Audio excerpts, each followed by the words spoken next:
Fundamental Problem 12 from Chapter 13. The motorcycle has a mass of 0.5 megagrams and a negligible size. It passes point A traveling with a speed of 15 meters per second, which is increasing at a constant rate of 1.5 meters per second squared. The rate at which the speed changes is v dot. Determine the resultant frictional force exerted by the road on the tires at this instant. Okay, so first I want to identify the normal direction and the tangential direction. So the motorcycle is traveling in the tangential direction, and it looks like from the picture that the motorcycle is going this way. Although if I was wrong about that and the motorcycle was actually going that way, it would not change the answer. And the normal direction is in towards the center of the circle, and the binormal direction would be out of the page.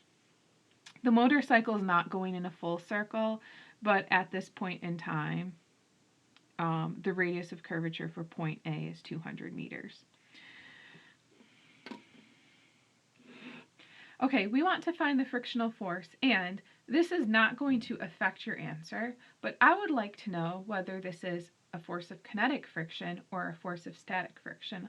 Although the tires are rotating, if the motorcycle is not slipping on the road, the tires are not, or the point of the tire that is touching the road should not be moving relative to the road. So if there's no slipping, then this should be a force of static friction. In this case, we do not know that the force of static friction is at its maximum value, so we can't use an equation with the coefficient of friction to answer the question. I also do not know what direction the force of friction is pointing in. So if the motorcycle was just traveling in a straight line like this, then the force of static friction would only have a tangential component.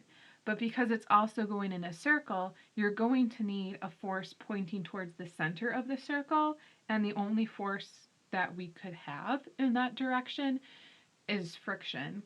So there's going to be a normal component and a tangential component. We do have forces pointing in the binormal direction.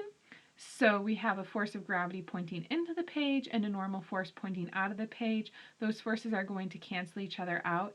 And unlike problem 10, the motorcycle is traveling on a flat road, so we don't have to worry about the force of gravity and the normal force in this case. So this is rather convenient. I don't know what direction the force of static friction is pointing in, so I can just say this is the force of static friction, and this is the normal component, and this is the force of static friction and the tangential component. And we're just going to find each component separately. In order to do that, I'm going to use Newton's second law. And I have a normal component, I have a tangential component, so these are the equations that I'm using. So I have the sum of the forces in the tangential direction and the sum of the forces in the normal direction.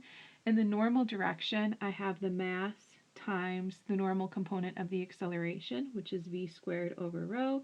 And in the tangential direction, the component of acceleration is v dot. I have v dot, and I have v, and I have rho, so this is going to be quite easy.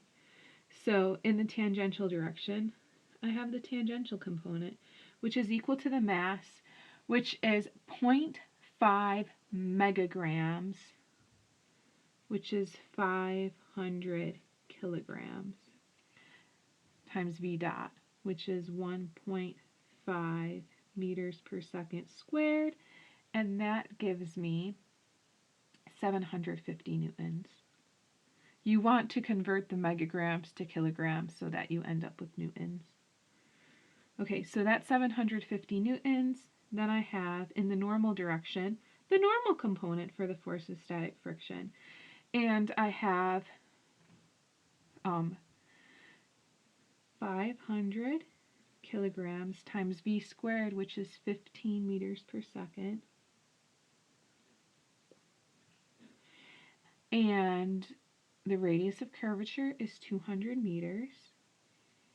So this gives me 562.5.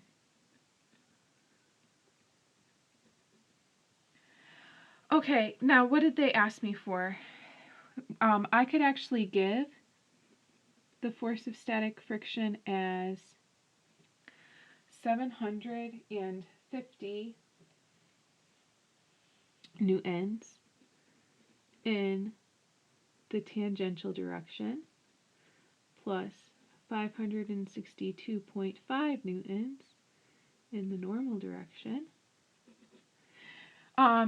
But let us also find the magnitude. And you could find the angle also. So we have 750 squared plus 562.5 squared. Add them together, take the square root, and you get 937.5. Let's round that to 938. So that's the magnitude of the frictional force. We found the normal and tangential components. So the tangential component is 750. The normal component is 562.5. You could make a right triangle like this and find this angle by doing the inverse tangent of 562.5 over 750 if you wanted the angle.